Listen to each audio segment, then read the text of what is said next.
रहते हैं? कभी विचार किया क्यों रहते हैं? क्योंकि बाबा भोलेनाथ के जीवन में संतोष है। क्या है? संतोष। और एक बात ध्यान रखना, हम जो इतनी परेशानी में रहते हैं ना, हम कहते हैं सबसे बड़ी उलझन हमारे जीवन में, उलझन तुम्हारे जीवन में इसलिए है क्योंकि जीवन में संतोष नहीं, मन असंतुष्ट रहता है। अभी हम ये सोचते हैं अरे अभी सहपुरा में एक घर बन गया, अब एक काम करते हैं जबलपुर में भी एक बनवा लेते हैं, अब जबलपुर में बन गया, अब एक काम करते हैं भोपाल में ले लें, अब भोपाल में ले लें, अब एक काम करते हैं थोड़ा सा बैंक बैलेंस बढ़ा लिया जाए, अब बैंक बैलेंस भी बढ़ गया, अब एक काम करते हैं 3-4 कारें और खरीद ली जाए। कभी जीवन में पूर्ति कर पाओगे? इतना तक कि रात को सोते हैं, सोते समय भी कई लोगों के दिमाग में रात को नींद में हिसाब किताब चल रहा होता है, इसको इतना देना है, इससे इतना लेना है। अब इतना सारा झमेला दिल में दिमाग में लेकर के सोओगे, कहां से जीवन में शांति आएगी? जीवन में देखो 2 चीज निश्चित कर लो अपने जीवन में, पहला कब तक और दूसरा कहां तक।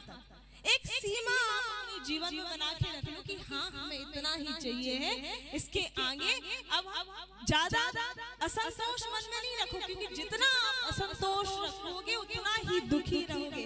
बाबा विश्वनाथ को देखो, बाबा भोलेनाथ को देखो, इतना अपने भक्तों को देते हैं, खुद के पास एक महल तक नहीं, कैलाश में बैठे रहते हैं, ना घर है ना छाव है ना कुछ है, फिर भी कितना संतोषमय जीवन है।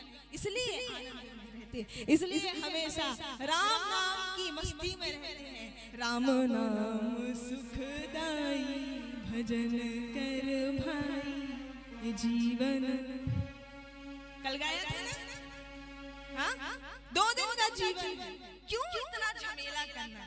हाँ राम नाम सुखदाई भजन कर भाई, ये जीवन 2 दिन का।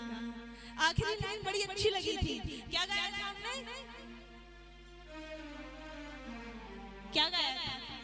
ये भूल गए, ध्यान नहीं।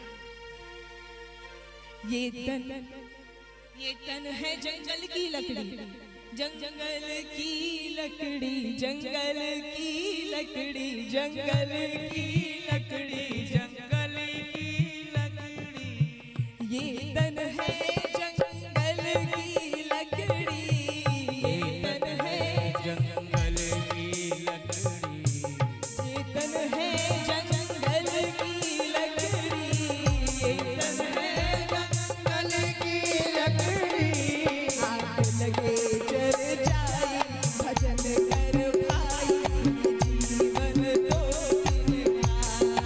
आग लगे जल जाए भजन कर भाई, जीवन 2 दिन का।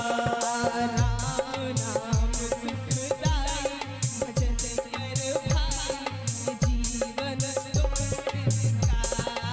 राम नाम सुखदाई भजन कर भाई, ये जीवन 2 दिन का। ये तन है जंगल की लकड़ी, आग लगे जर जाए भजन कर भाई, ये जीवन 2 दिन का। ये सूत्र कौन दिखाते हैं? बाबा भोलेनाथ। बाबा भोलेनाथ कितना संतुष्ट जीवन है, कितना संतोषमय जीवन है। बाबा भोलेनाथ बैठे हैं, बैठ करके आज बड़े आनंद में बाबा भोलेनाथ है। और जैसे ही माँ भवानी ने देखा आज भोलेनाथ को इतने आनंद में, माँ समझ गई बहुत अच्छा अवसर है, इस अवसर का लाभ उठाना चाहिए। माँ भवानी पहुंच गई भोलेनाथ के पास।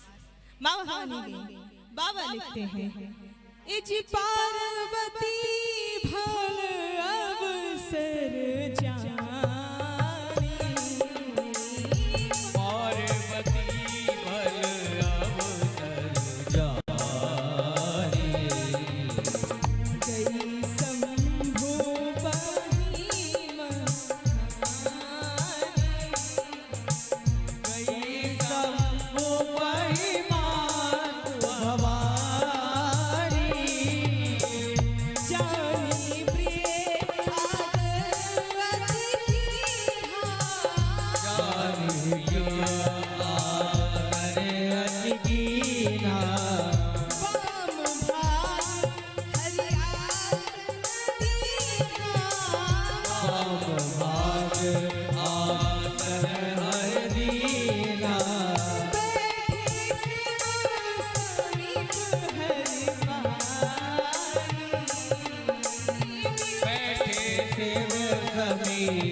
अवसर जना।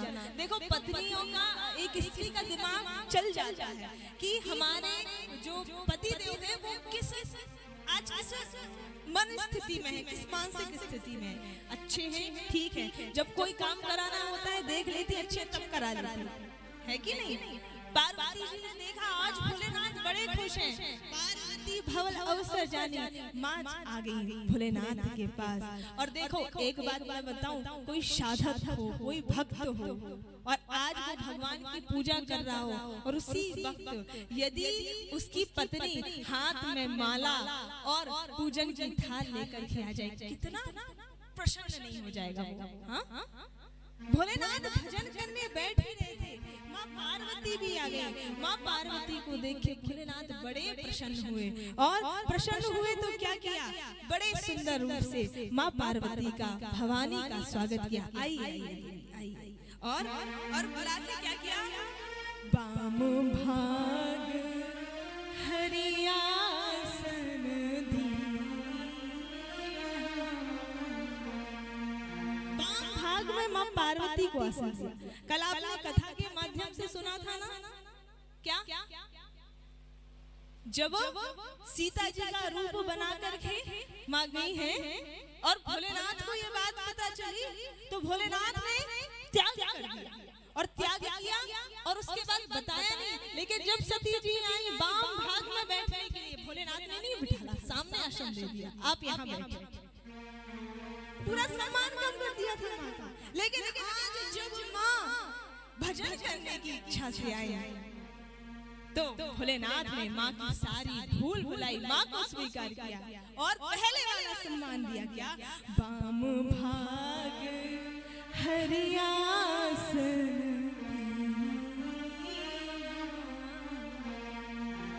बाम भाग में माँ को बिठाला है और माँ ने जैसे ही खोया हुआ सम्मान प्राप्त किया ना, माँ बड़ी खुश हो गई। और यहाँ पे जैसे ही भरद्वाज मुनि ने ये बात सुनी, भरद्वाज मुनि के सिर में बात आ गई कि हे मुनिवर, माँ पार्वती जब सती रूप में थी, जब जब कथा हो रही थी तब तक उन्होंने विघ्न उत्पन्न किया, कभी संशय उत्पन्न किया, कभी कुछ किया, कभी कथा का अपमान किया, कथा नहीं सुनी। आज फिर भोलेनाथ जब कथा करने जा रहे हैं तो क्या ये कथा में विघ्न उत्पन्न करने आए हैं? कहा नहीं, आज ये कथा में विघ्न उत्पन्न करने नहीं आई हैं, आज तो ये कथा जो सकल लोक हितकारी,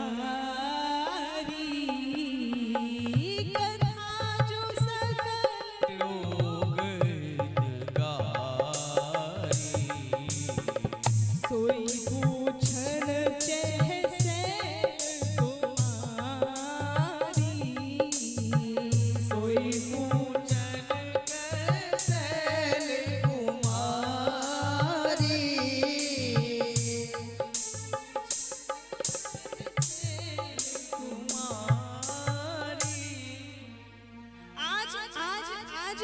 माँ किसी प्रकार का विघ्न उत्पन्न करने नहीं आई, आज तो माँ स्वयं वो कथा सुनने के लिए आई है, आज माँ कथा सुनने के लिए आई है, ऐसा कहा। और माँ ने भोलेनाथ से, प्रभु आपने मुझे सम्मान वापस दिया, अब आप मेरा अज्ञान भी दूर करिए। भोलेनाथ ने कहा आपको क्या अज्ञान है? कहा बहुत अज्ञान है और मेरा अज्ञान दुनिया में केवल और केवल आप ही दूर कर सकते हैं।